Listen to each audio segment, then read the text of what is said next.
Siempre es una oportunidad muy importante para mí, un honor ser invitado a este tipo de eventos. Hace un tiempo estuve en una discusión sobre las políticas de formación de maestros con la ministra de Educación y también en los posgrados de la Universidad del Valle, en el Instituto de Pedagogía, hemos trabajado este tema que es muy importante. El poder transformador del docente. Ese título me lo mandaron a decir ustedes y me puso a pensar, pero mucho, porque no sabía si era un canto al optimismo en situaciones tan precarias como las que estamos nosotros cuando hablamos de políticas educativas en este país, o si era una oportunidad para reflexionar sobre lo que somos. Y yo creo que opté por lo segundo. Los maestros en este país tenemos un poder, y ese poder tiene que ser transformador, porque si no, la educación ¿para qué? Casi que es obvio. Nosotros somos educadores porque confiamos en que es posible que haya otro tipo de país, con otro tipo de ciudadanos, y porque sabemos que la educación o transforma o sencillamente legitima las inequidades, y entonces eso no es educar, porque en toda la historia de la pedagogía, cuando nosotros leemos a los pedagogos, lo que encontramos es que los pedagogos que nos antecedieron en la reflexión sobre la educación siempre hablaron del poder transformador de la educación y por ende del educador. Comenio, por ejemplo, decía en Didáctica Magna que el educador tenía que manejar 3 dimensiones del ser humano, que eran la erudición, la virtud y la trascendentalidad, la espiritualidad. Obviamente era un pastor protestante y era un hombre del contexto del siglo XVI, XVII. Pero fíjense, desde ahí se está planteando la posibilidad de una educación para todos y de una educación integral. Erudición, virtud y piedad, decía él. Si miramos los trabajos de Rousseau, por ejemplo, podemos darnos cuenta de cómo él insistía en una educación que tuviera la capacidad de formar a través de la experiencia. De la experiencia. El libro 2 de Rousseau, por ejemplo, sobre el Emilio, es la experiencia como fuente de aprendizaje. Una experiencia que transforma. Y entonces todos los relatos del Emilio en esa edad de los 5 a los 12 años es que aprenda por la experiencia, no por los discursos, ni tampoco por las prescripciones, ni tampoco por los regaños, ni siquiera, diría Rousseau en ese texto, tratarlo como si fuera un adulto.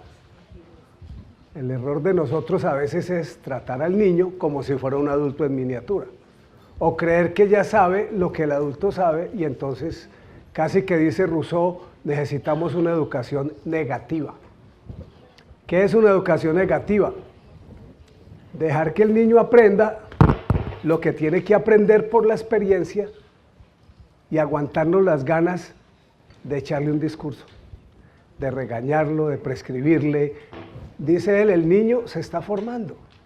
Déjelo que experimente, que viva, que juegue, que cante, que se caiga, que se levante, que llore. Pero ahora ya queremos que hasta de la educación inicial comencemos a escolarizar al niño.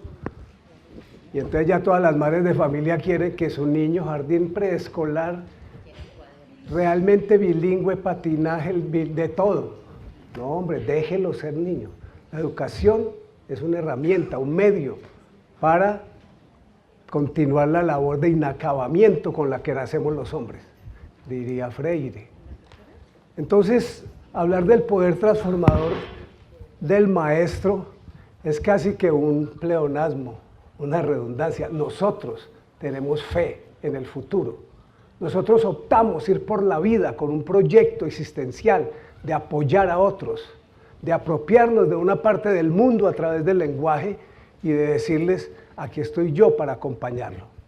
O sea que la dimensión del docente es fundamentalmente una dimensión ética, una dimensión de acogida, de respeto, de solidaridad, de acompañar.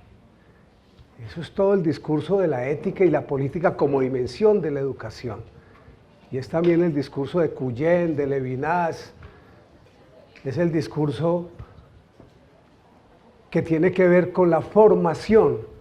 Allá para los normalistas, lo que llaman Bildung, los alemanes, la paideia de los griegos, es un gesto social, de formación. Es hacer de la escuela un taller de la esperanza. Entonces, cuando hablamos del poder transformación de la escuela, yo primero me pregunto, ¿quiénes somos nosotros? Y digo, el maestro nunca está solo. Nosotros siempre hacemos parte de un proyecto institucional, de un proyecto social, de un proyecto ético, de un proyecto pedagógico. El maestro hace parte. Por eso es tan importante la conferencia del profesor cubano, porque allí hay una dimensión social de la educación. Yo casi que decía, chévere estar en Cuba, donde todo esto se cumple como una política de Estado, donde la familia, todos los sectores, las metodologías, la claridad de la formación es una responsabilidad nacional, o sea que es un bien público. Y lo público es aquello común que compete a todos para formarnos como ciudadanos en un sentido de nación. Pero aquí en Colombia, profesor, la formación más importante de los niños, que se llama aquí educación inicial, se la dejamos a unas señoras de buena voluntad que quieren cuidar los niños. Y aunque la ley 115 establece 3 grados de preescolar, tuvimos que hacer un paro de 28 días para que el gobierno reconociera que por allá en el 2020 no sé qué, va a comenzar a cumplir con la ley. Entonces, los contextos son distintos y tendríamos mucho que aprender de la conferencia del profesor.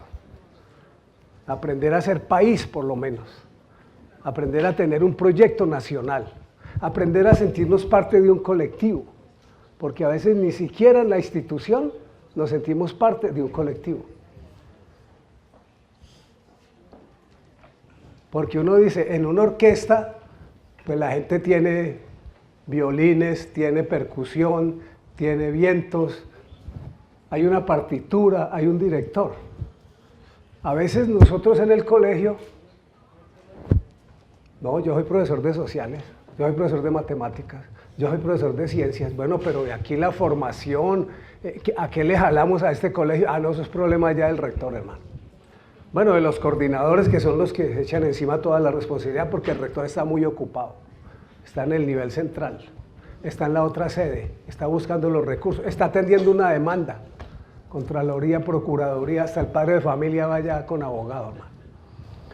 Sí, profesor, es que es un sistema distinto.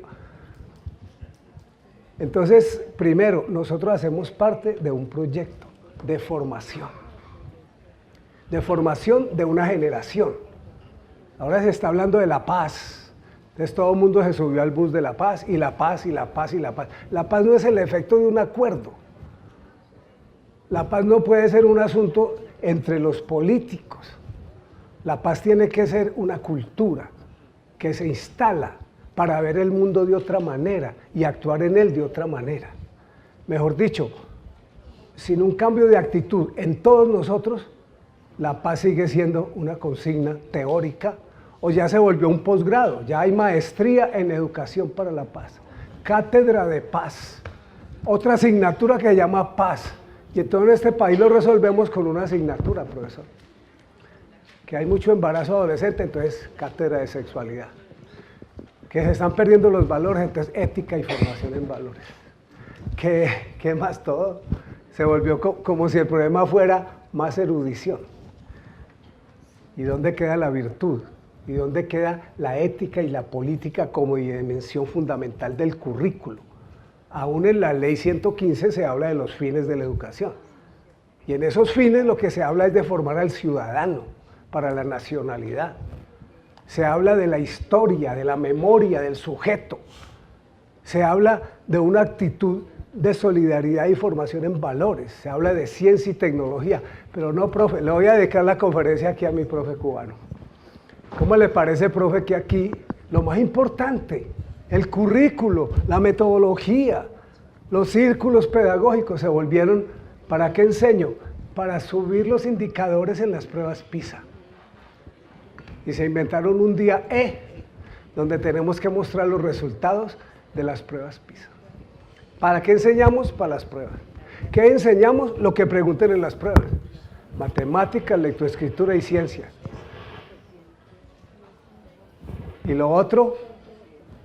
No, por ahora no, profe, después, cuando haya paz. ¿Cómo lo enseñamos? Martes de prueba, remedio de la prueba, permiso profesor de filosofía o de literatura o de historia, porque es que tenemos remedio de la prueba, cédame su clase. Y entonces, ¿para qué enseñamos? ¿Qué enseñamos? ¿Cómo lo enseñamos? ¿Cómo evaluamos? Ojalá descubramos el secreto como los de la OCDE fabrican el instrumento de la prueba PISA para ahora sí adivinar dónde es que hay que chulear de las 4 oportunidades que nos dan. ¿Quién hizo la prueba? ¿Cómo la hizo? ¿Qué se entiende por competencia? ¿Qué es un niño de 15 años? Ah, no. La prueba mide el saber que debe tener cualquier niño de 15 años en cualquier parte del mundo. Si usted quiere entrar a la OCDE, debe medirse con ese rasero. Así estamos, profe. Entonces, cuando hablamos del poder transformador del maestro, yo digo, uno de los primeros poderes es tomar distancia crítica y darnos cuenta de que lo que nosotros hacemos en clase es mucho más importante que el embeleco en el que estamos cayendo de confundir la evaluación con la calificación o con el resultado de la prueba. Primera cosa, profe, usted tiene un poder en su clase. Usted puede hacer las cosas mucho mejor, de hecho la está haciendo. Pero hay un lenguaje que se metió a la escuela sin pedirle permiso ni a la pedagogía, ni a la didáctica, ni al profesor.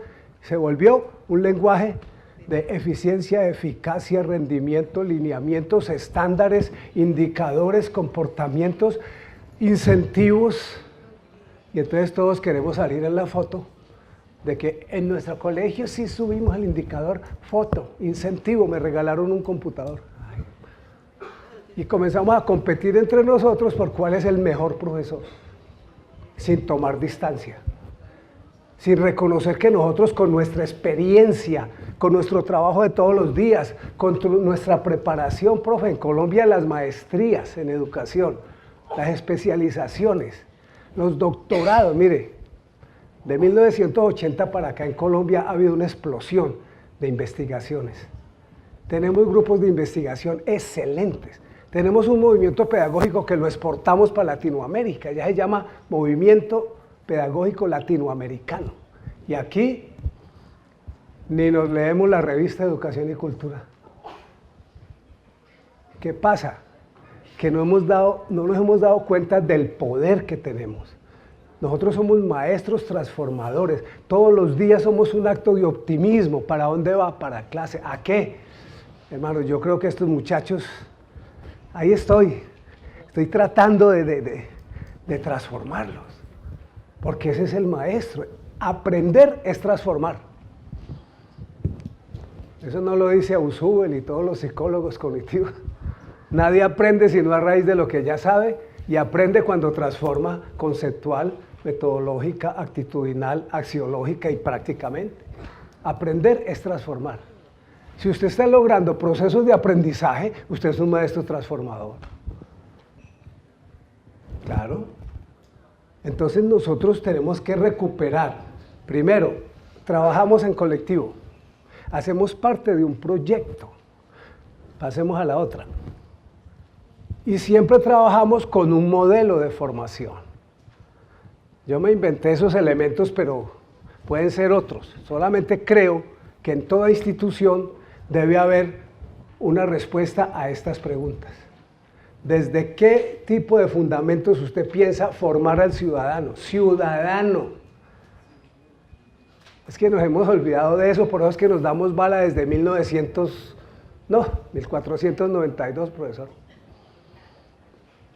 Colombia no ha tenido un espacio de paz, porque siempre hemos sido una generación de confrontaciones. No hay una ética civil, hay una ética, no, hay una doble moral siempre, hermano. 1492 nos expropiaron los españoles. 1810, grito de la independencia, los criollos peleando contra los españoles, eran los criollos ilustrados. 1819, la batalla de Boyacá, y después una pelea entre federalistas y centralistas, y después una pelea entre radicales y conservadores, y la iglesia siempre ahí. Después 1900, hegemonía, la guerra de los 1000 días, hermano, 1903, después 1930 la hegemonía liberal, antes de la hegemonía conservadora, después en el 48 la muerte de Gaitán, después la guerrilla, los paramilitares, el narcotráfico, mejor dicho. ¿Cuándo es que nos vamos a pensar como país? ¿Cuándo es que nos vamos a pensar como sociedad? Sociedad, en el diccionario, 2 puntos, conjunto de personas ligadas por derechos y deberes que buscan el bien común. Definición de Larousse. Sociedad, conjunto de personas ligadas por derechos y deberes que buscan el bien común. Hermano, derechos, todos. Deberes, no sé, si pudiera no cumplirlos mejor, en la cultura del atajo, el contrabando, la corrupción. No hay como una interiorización de una ética civil que nos diga, yo vivo en una sociedad, me rijo por unas normas, las cumplo, hay justicia.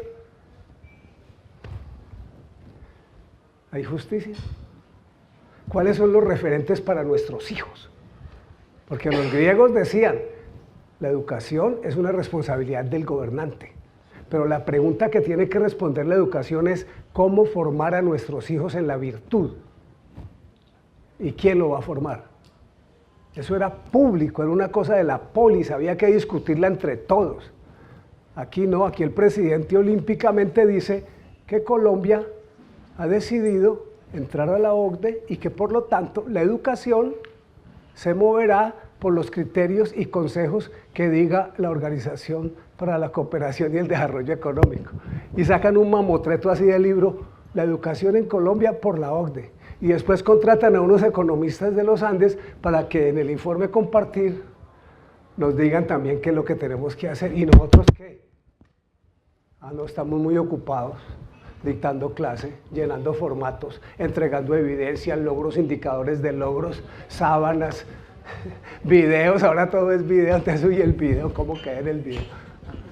¿Y a qué horas pensamos la educación, profes? Entonces lo primero que hay que hacer es, maestro transformador, tome distancia.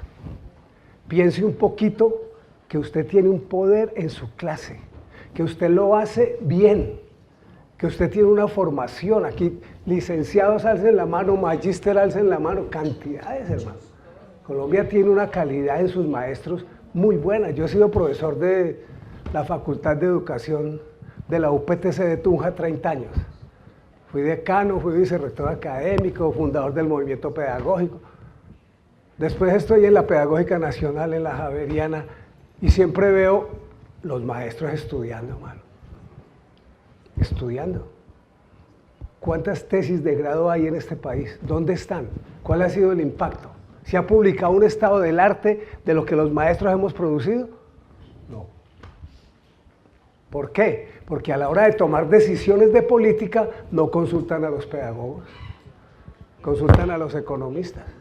Entonces, primera cosa, profe, nosotros podíamos mirar cuáles son los abordajes epistemológicos, psicológicos, ético-políticos, culturales y pedagógicos con los cuales la institución se empodera para asumir un modelo pedagógico que permita una estructura curricular y un plan de estudios y unas estrategias didácticas, que es lo que el profe podía llamar círculos metodológicos, la reflexión colectiva, ¿sí? La búsqueda de planear los aprendizajes y las enseñanzas en un trabajo colectivo en permanente evaluación con un carácter investigativo. Ese sería como un mapa, una partitura, una posibilidad de pensarnos. Lo que hacemos nosotros es de una complejidad muy grande. La enseñanza no es fácil. La gente cree que enseñar es, no, yo voy allá y dicto clases, no, hermano. Todos ustedes saben que la enseñanza tiene que ver con el lenguaje. Ahí podríamos hacer un doctorado, relación enseñanza-lenguaje. El lenguaje del profesor, el lenguaje del libro y el lenguaje del estudiante. ¿Es lo mismo?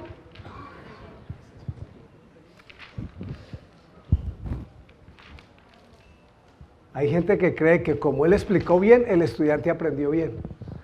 O que como él explicó lo que estaba en el libro, como está en el libro, entonces enseñó bien.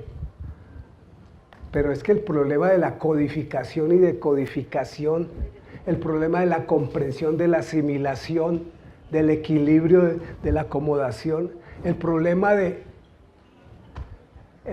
del lenguaje. Con Wittgenstein podíamos decir que los límites del mundo son los límites de mi lenguaje.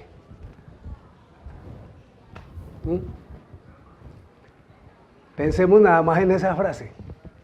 Los límites del mundo son los límites de mi lenguaje. Cada muchacho es un mundo. ¿Cuántos límites hay en la escuela? ¿Y cómo hago yo para servir de puente entre el saber y el nivel de desarrollo del estudiante? John Dewey tiene un texto que se llama El niño y el programa escolar. Fue el primer trabajo de currículo que hubo. Se tradujo mal por Lorenzo Luz Uriaga y se llama El niño y el programa escolar, pero realmente era El niño y el currículo. ¿Qué dice él? El niño tiene su mundo, tiene sus intereses, tiene sus capacidades, y lo que viene de fuera, que llama él el patrimonio cultural de la humanidad, el maestro tiene que ponerlo en condiciones de ser apropiado por el niño. El lenguaje y la enseñanza. Pero la enseñanza tiene que ver también con los valores. Pero los valores no se enseñan. Hay un embeleco ahí de que es con más discurso, los derechos humanos, la ética, de no sé quién, del otro. No, hermano. Los valores se muestran. Muéstreme cómo vive. Y yo le digo si su gramática de acción, si sus criterios de comportamiento son para mí ejemplarizantes o no. La ética es indecible. Bueno, esto ya es un lío con la mística y con todo el problema entre los hechos y los valores y toda la filosofía de la línea diferenciable entre lo que se puede verificar y lo que se puede comprender y lo que se puede actuar. Pero en el principio era la acción. Vuelvo con Dewey. ¿Sí? La enseñanza tiene que ver con el pensamiento. Hay maestros que no dejan pensar. Diría Guillermo Bustamante, compañero mío en la pedagógica, profesor caleño, decía, el maestro llega a la escuela cargado de respuestas a preguntas que nadie le ha hecho. Y comienza un rollo, pero espere, profe, pregúnteme quién soy yo, de dónde vengo, cuáles son mis intereses, en qué ando. No, tema, y hágale. La enseñanza, decía Estanislao Zuleta, los maestros nos han hecho un mal favor, nos ahorraron la angustia de pensar. Es que pensar es angustiante cuando uno dice el poder transformador del maestro en Colombia, y yo, uy, ¿qué hago? El pensamiento es una fuente potente de reflexión, de crítica, de ir a las raíces, de no contentarse con lo evidente, de ir en la sospecha, en la pregunta, de siempre superar lo que aparece como tan natural. La pobreza es natural, la injusticia es natural, la corrupción es natural, es que somos así. El mundo es así, no lo he inventado yo, no. Ojo, hay una enseñanza para el pensamiento, hay una enseñanza para los valores, hay una enseñanza para la cultura, para la ciencia, para el arte, para la ética, para la estética. También hay una enseñanza que se relaciona con los textos. Pero una cosa es el saber sabio y otra cosa es el saber puesto en condiciones de ser enseñado. Es toda la transposición didáctica de que habla Chevalar y todos los didactas. En Cuba la didáctica es una ciencia, bueno, habría que discutirlo, pero por lo menos hay una tradición de construir conocimientos sobre la enseñanza y en esa vía vale hablar de una didáctica, qué tipo de ciencia, si es hermenéutica, comprensiva, si es cualitativa, bueno, listo. Entonces, aquí habría como dos cosas. Primero, los maestros sí tenemos un saber. Segundo, los maestros necesitamos posicionarnos críticamente frente a eso, para reconocernos como actores importantes en la formación de nuestros niños y de nuestros jóvenes. Pero tenemos que reconocer esas partituras, esos planos en los que se mueve la escuela. El PEI, el diseño curricular, la estrategia pedagógica, la coherencia, porque a veces el PEI es elaborado en una instancia externa por un experto. El modelo pedagógico fue un curso que hicieron con los hermanos Subiría. La estrategia didáctica es cada uno por su lado. Y entonces, ¿qué es el colegio? Pues una isla. El colegio es un archipiélago y el maestro es una isla. Nunca hay como un momento de reflexión. Y hay unos que viven de eso.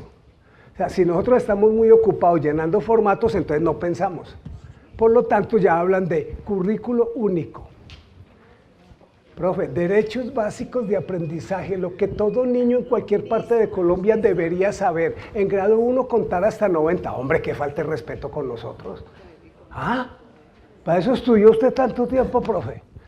Para que le venga por allá un funcionario técnico, instrumental, conductista a decirle que... No. Primera cosa, seguimos. Yo diría que el maestro como transformador, para ir cumpliendo con el objetivo de esta conferencia, se puede pensar por lo menos en 4 dimensiones. La primera dimensión es el maestro como transformador en la dimensión del aprendizaje. Es decir, el maestro transforma cuando logra agenciar unos procesos de enseñar y aprender que permiten transformaciones significativas en la estructura cognitiva del estudiante, en los comportamientos axiológicos y de convivencia en el aula y en la manera de vivir frente a los demás, frente a la naturaleza. Es decir, en esta dimensión del aprendizaje, comprender sería socializar en una cultura, en la cultura propia de nuestra disciplina. Ningún estudiante llega matemático, ningún estudiante llega historiador, ningún estudiante llega literato, ningún estudiante llega artista. Se forma porque hay un maestro que le muestra el mundo por ahí. ¿Sí ve? O sea, siguiendo con John Dewey, la educación es el medio como la sociedad entrega a los niños el legado cultural de la humanidad. O sea que el patrimonio cultural de la humanidad es apropiado por los niños a través del maestro, que se apropia de un pedacito de saber, de un pedacito de tradición, de un pedacito de cultura. Entonces, ¿qué hacemos nosotros? Decimos, tratar de que el estudiante comprenda mi mundo es que maneje mi lenguaje. O sea, el estudiante va especializándose en los códigos propios de la matemática, de la física, de las ciencias, de la literatura, de la filosofía, y llegar a ser un buen alumno cuando pueda conversar conmigo, tener una buena conversación sobre Platón, sobre Aristóteles, sobre Descartes. Uy, qué chévere, ese man está interesado por la filosofía. Pero cuando el de ciencia le dice, uy, pero es que el tipo está investigando sobre ácidos, péptidos, aminoácidos, reacción en cadena de la polimerasa. ¿Ve? Entonces ese man está entrando al mundo de la cultura que yo represento como profesora de algo, ¿sí? Y entonces le estoy mostrando el mundo por esa ventanita, ¿sí? Por lo tanto, enseñar es aquel proceso por medio del cual un maestro diseña ambientes que permitan que el estudiante acceda desde sus capacidades, desde su estilo, porque hay muchos estilos de aprendizaje, a construir su propio mundo con lenguajes propios, más rigurosos, más complejos, más adecuados.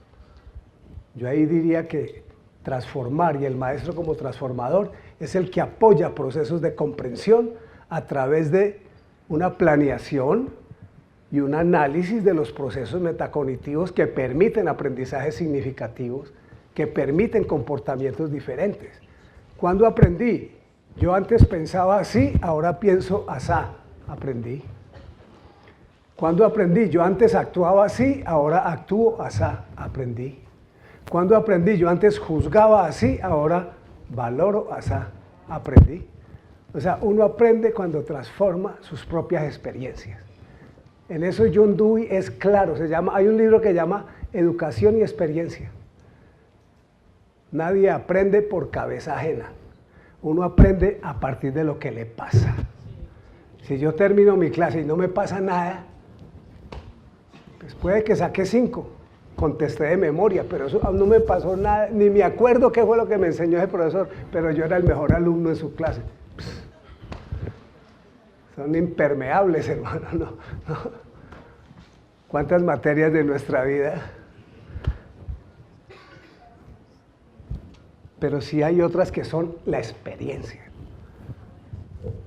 Por eso hay teorías, digamos, desde el constructivismo hay epistemología genética y epistemología sociocultural.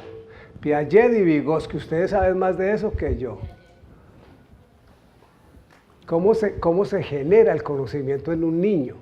¿En qué etapas del desarrollo está? ¿Cómo puedo generar en él mejores procesos de construcción de significados? Pero también qué tiene que ver la cultura, la sociedad, el lenguaje.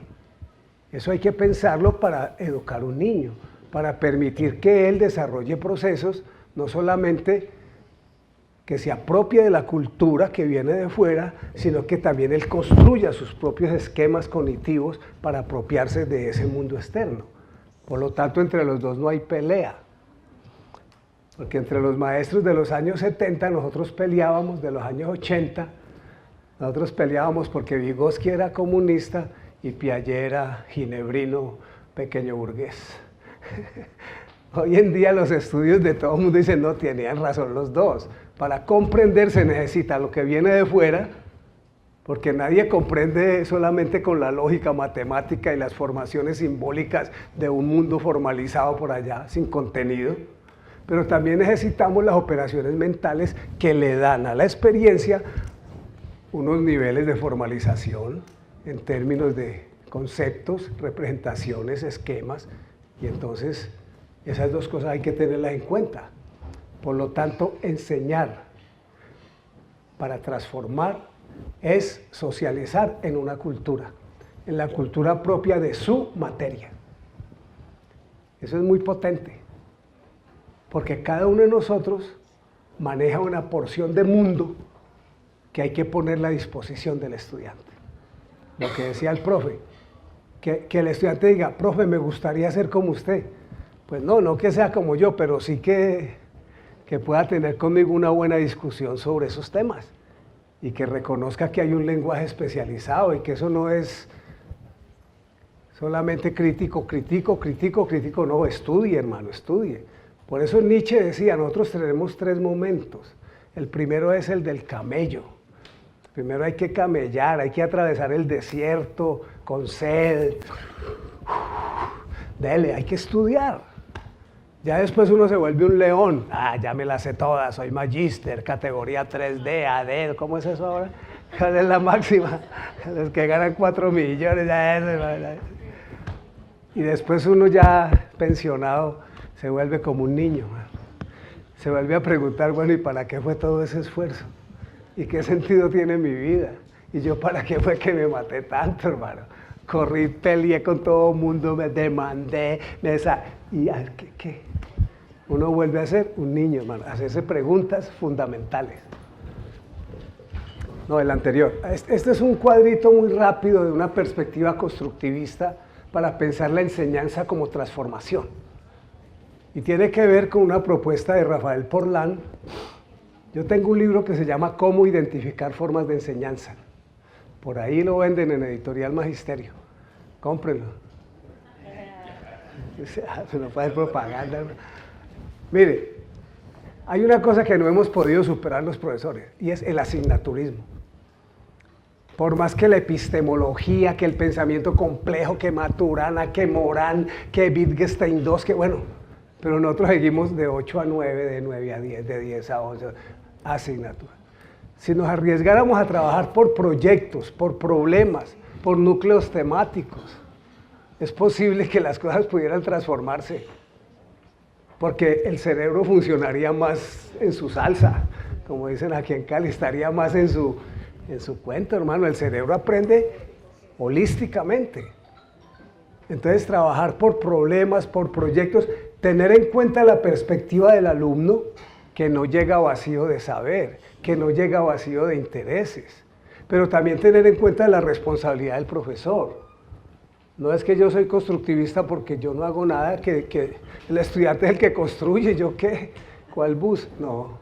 Usted tiene una responsabilidad con el conocimiento, con los valores, con el país, con la ética, con la estética.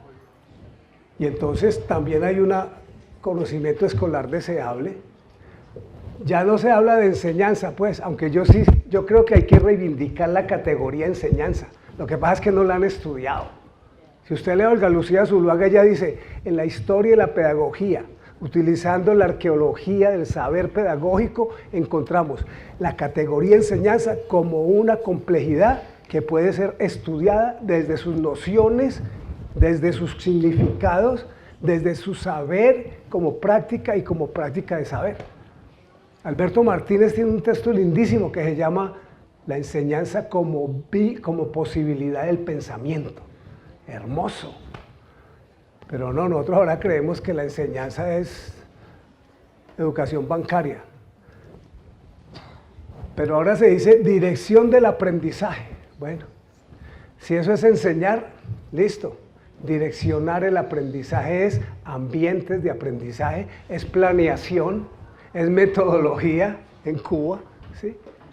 El maestro diseña ambientes de aprendizaje que permiten que el estudiante construya significados más potentes, más complejos, más adecuados. Y esa es la evaluación. Bueno, ahora hablamos de evaluación, pero ¿yo qué es lo que evalúo? Las transformaciones ocurridas en mi estudiante a raíz de los procesos que planeé, que dirigí, que orienté, el ambiente que puse. Si ustedes leen técnicas Freinet de la escuela moderna, una belleza, hermano. ¿Qué hacía Freinet? Herido de guerra, no podía hablar duro, en el campo francés, por allá, rural.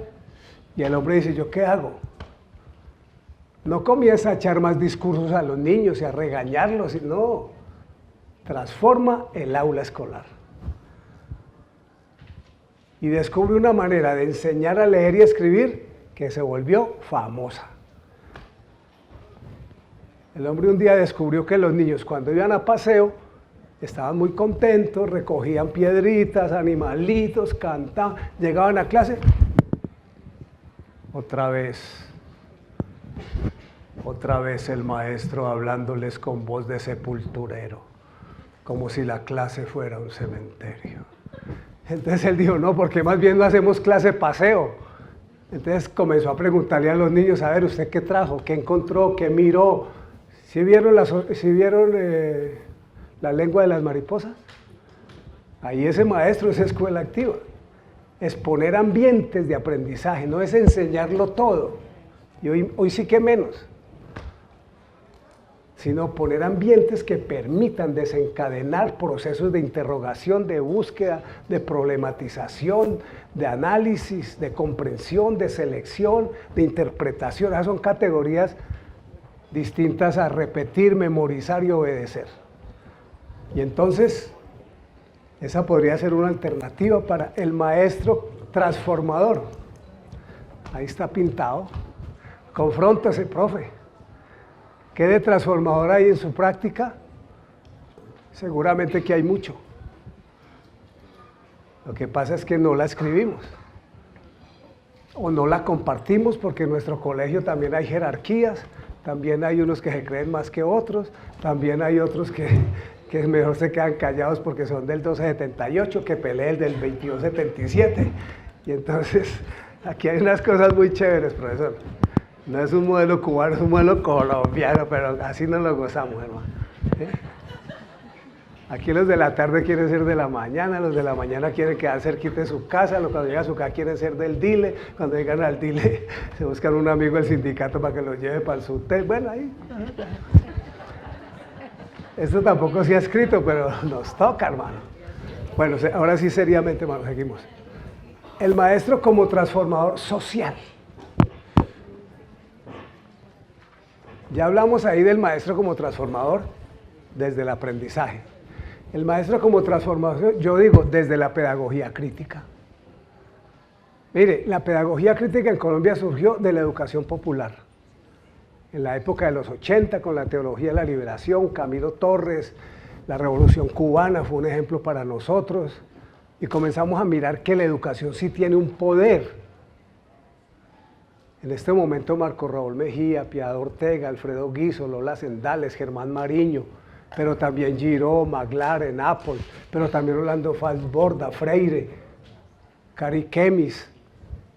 Ahí está. Bueno, yo mismo escribí un libro con Piedad Ortega hace poco, que se llama Pedagogía y Didáctica, aproximaciones desde una perspectiva crítica. Esto lo publicó la Universidad de San Buenaventura en el 2013. Ahí tenemos 3 capítulos sobre pedagogía crítica. Y me arriesgué en el último capítulo a hablar de hacia una didáctica crítica. Pero como siempre, profe, en las universidades escriben los libros y los dejan allá guardados. Y entonces no se mueve por todo el país la producción intelectual, ni la del Valle. En Bogotá no sabemos qué produce la Universidad del Valle. Pero aquí no sabemos ni siquiera dónde se vende la revista Educación y Cultura, que es la revista más antigua de este país, tiene 120 números ininterrumpidos escrita por los maestros. Todos los temas están aquí.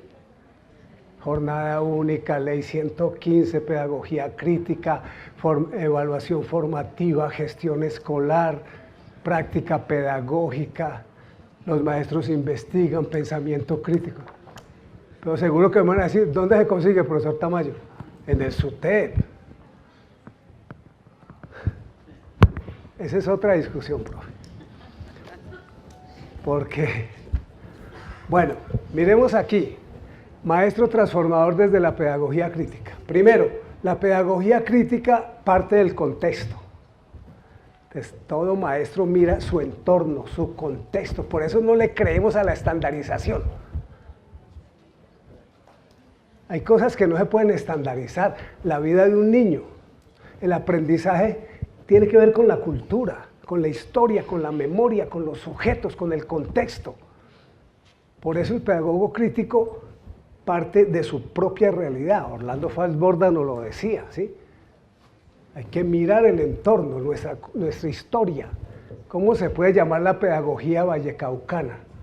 ¿O no existe? Claro que existe. Hay particularidades de nuestros niños, de nuestras historias. Partir del contexto, formar el sujeto ético y político.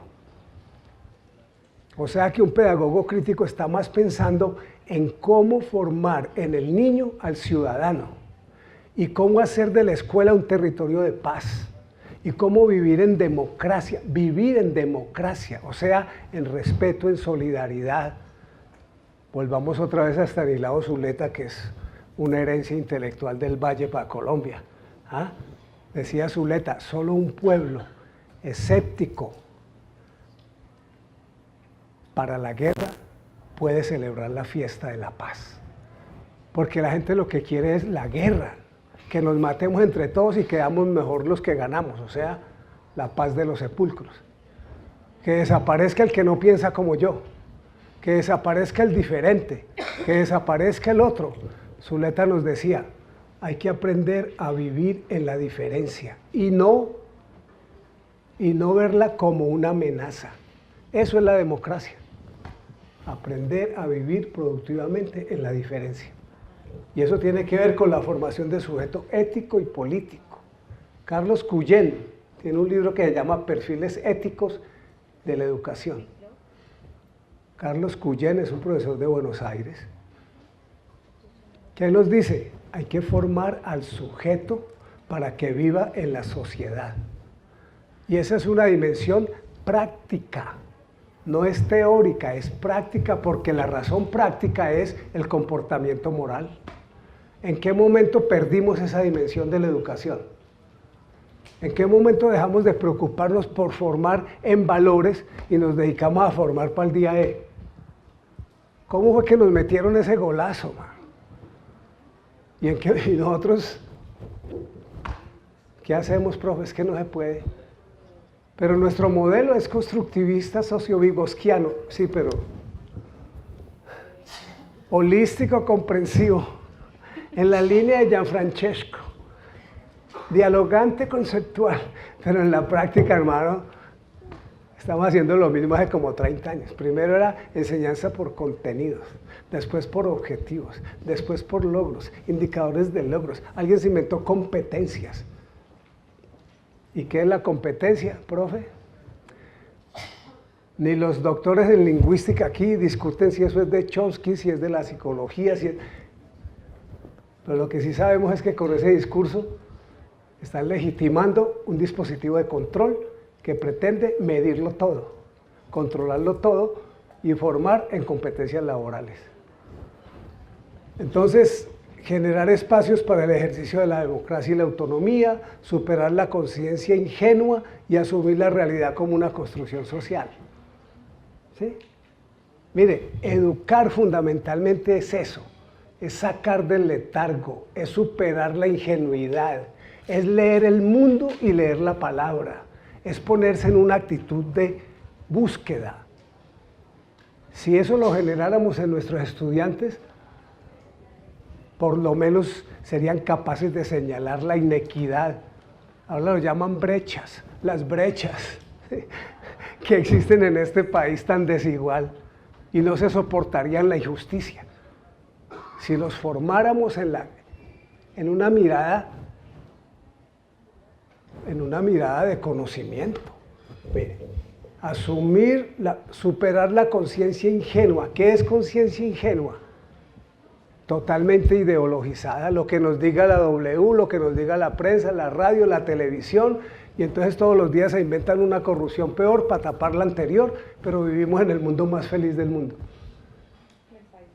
¿Y a qué horas pensamos realmente lo que nos pasa?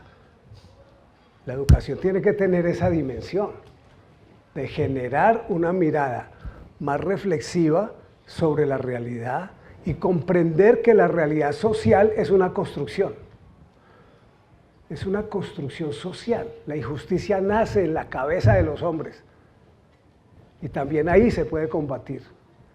La discriminación, la intolerancia, la violación de derechos son acciones que reflejan imaginarios y conceptos que se apropiaron, no sé en qué momento de la educación de estos manes, hermano.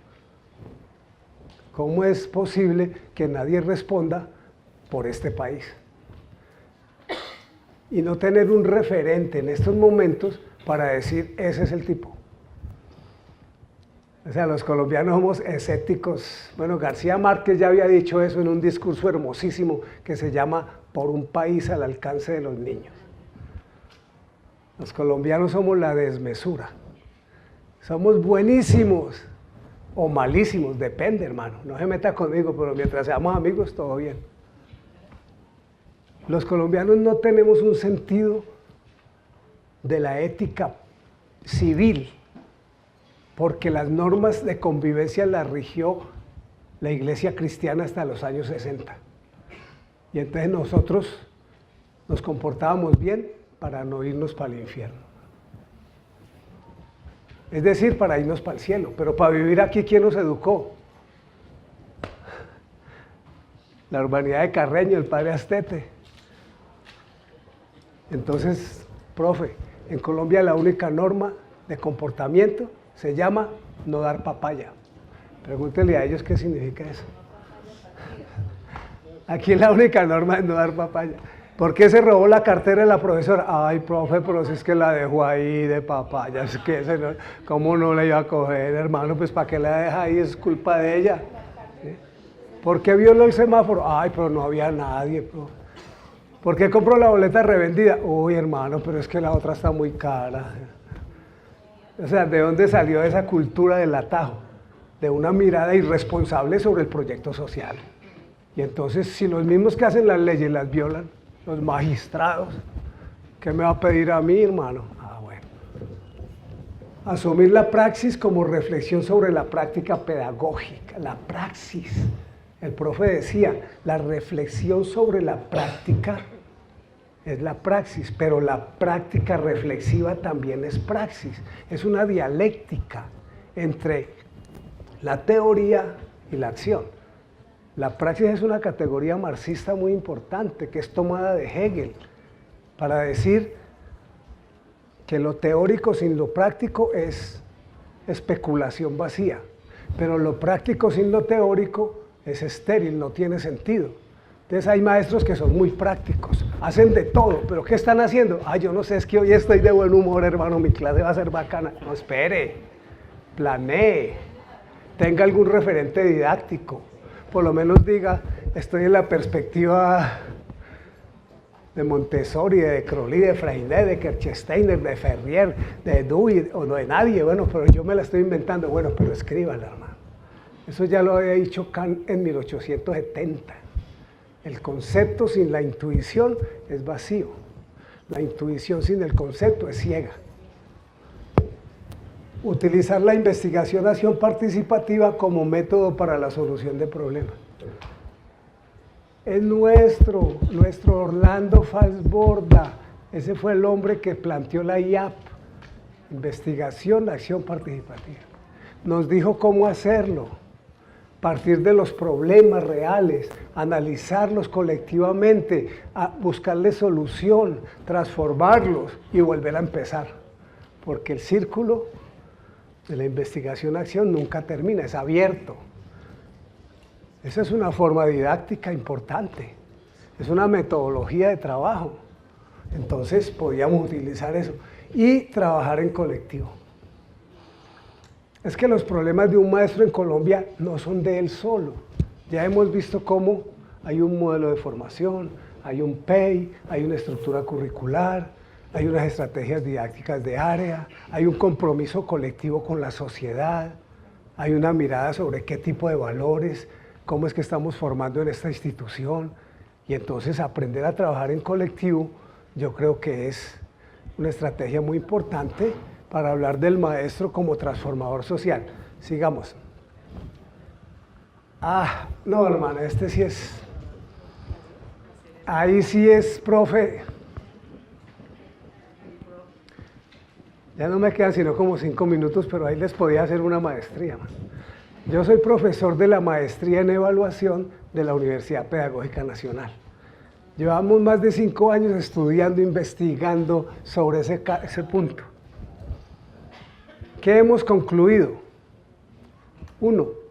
La evaluación es el punto central para transformar la práctica pedagógica, la didáctica, la pedagogía, el currículo. La evaluación es la que me permite caracterizarme como maestro. Dime cómo evalúas y te diré qué tipo de maestro eres. La evaluación es un juicio de valor sobre todo el proceso de enseñar y aprender con unos criterios pedagógicos que me dan información sobre esos procesos. Y entonces yo hago juicios de valor, no verificaciones, ni mediciones, ni indicadores para confrontar con una tabla preestablecida. No, es fundamentalmente un ejercicio hermenéutico de comprensión de los procesos de interacción entre el estudiante, los saberes, el profesor, en un contexto de aula donde hay unas reglas previamente concertadas sobre lo que queremos aprender, los propósitos de la metodología, las herramientas que vamos a utilizar, los valores que queremos formar, y entonces la evaluación tiene que ver con un juicio de valor formativo, es la evaluación formativa. Revista número 116, Educación y Cultura, está toda dedicada a la evaluación formativa.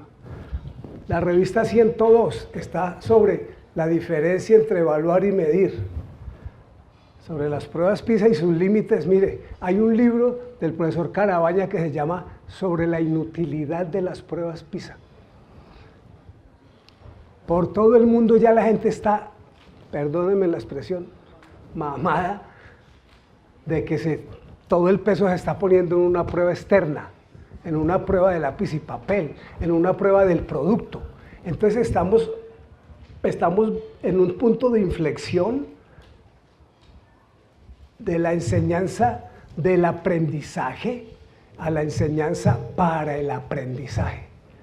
Hay una diferencia enorme.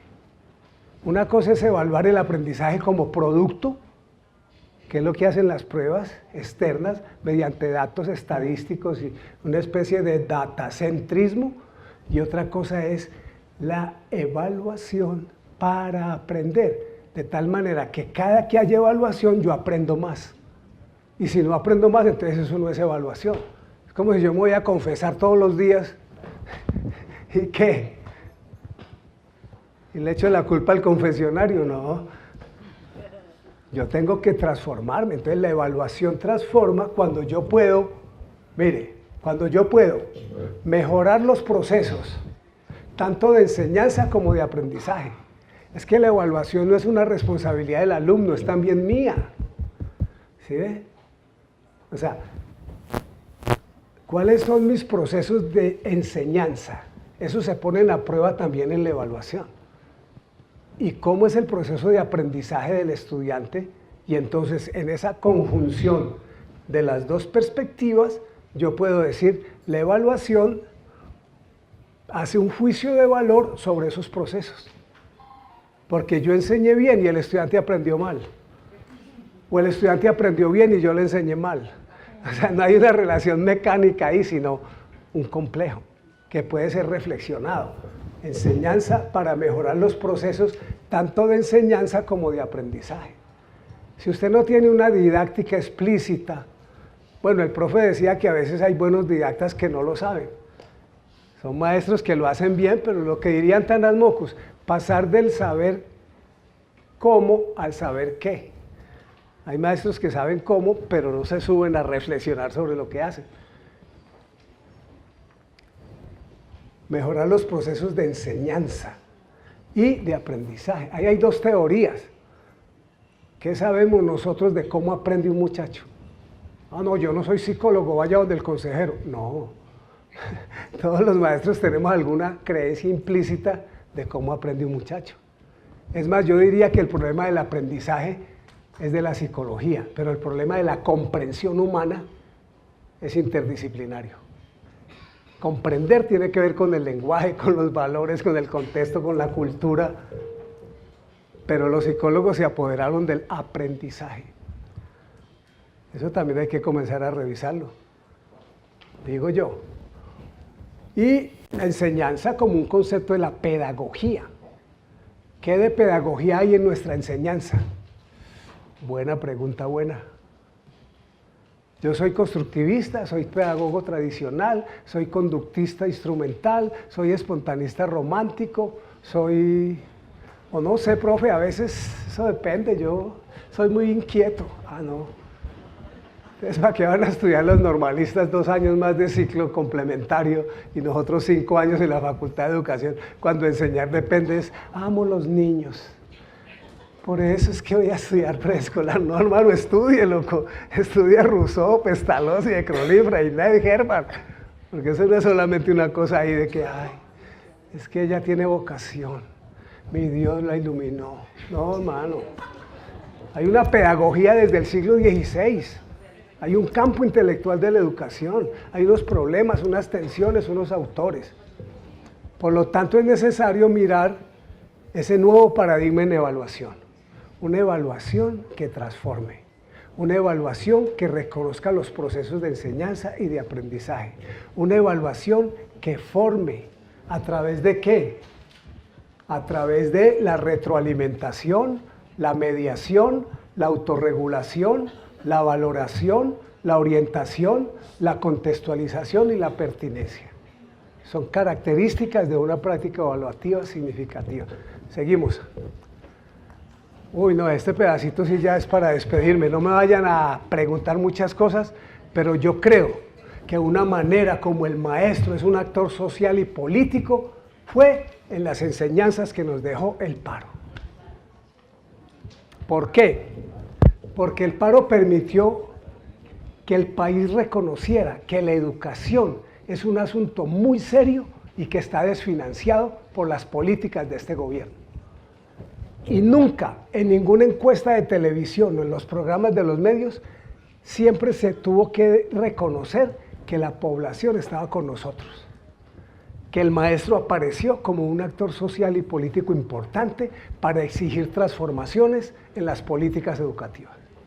Ese es un hecho histórico, profe, porque antes peleábamos un poco por el salario y tal, pero aquí fue sistema general de participaciones, condiciones para la política pública en educación y el maestro en todo el país con una creatividad, con una fuerza, con una unidad, le demostramos a este país que la educación era muy importante y que había que financiarla y que eso se tenía que discutir en serio para garantizar que por lo menos los niños de Colombia dentro de unos años pudieran tener un mejor sistema educativo.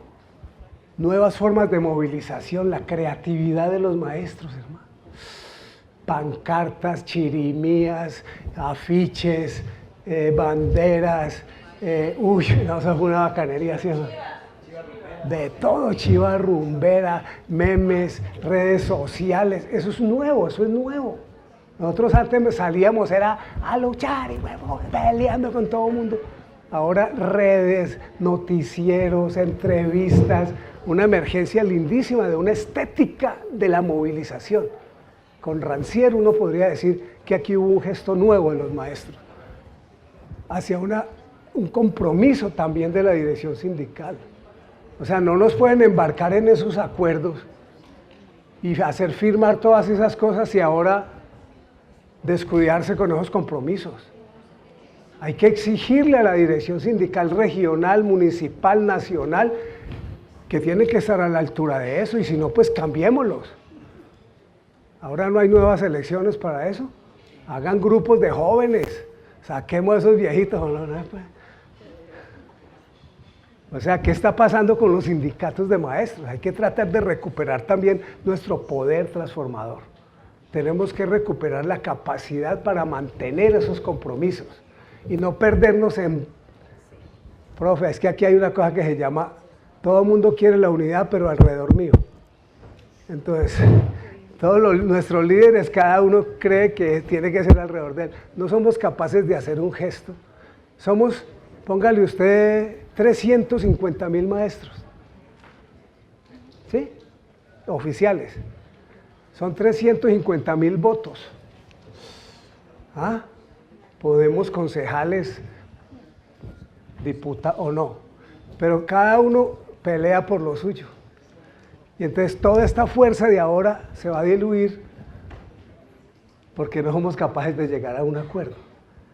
Ahí también tendríamos que recoger esa propuesta y tratar de reconocer que los maestros sí podemos ser agentes de transformación, en el aprendizaje, en la pedagogía crítica, en los modelos de enseñanza, también desde la evaluación. Una evaluación distinta transformaría todo en el colegio. Si lográramos hacer evaluación formativa, evaluación autorregulada, evaluación como mediación, evaluación que permitiera siempre la mejora de los procesos. Y en ese sentido estaríamos produciendo unos cambios importantes. Entonces, muchas gracias por su escucha y pregunta. No les hice preguntas. Ahora sí pregunta.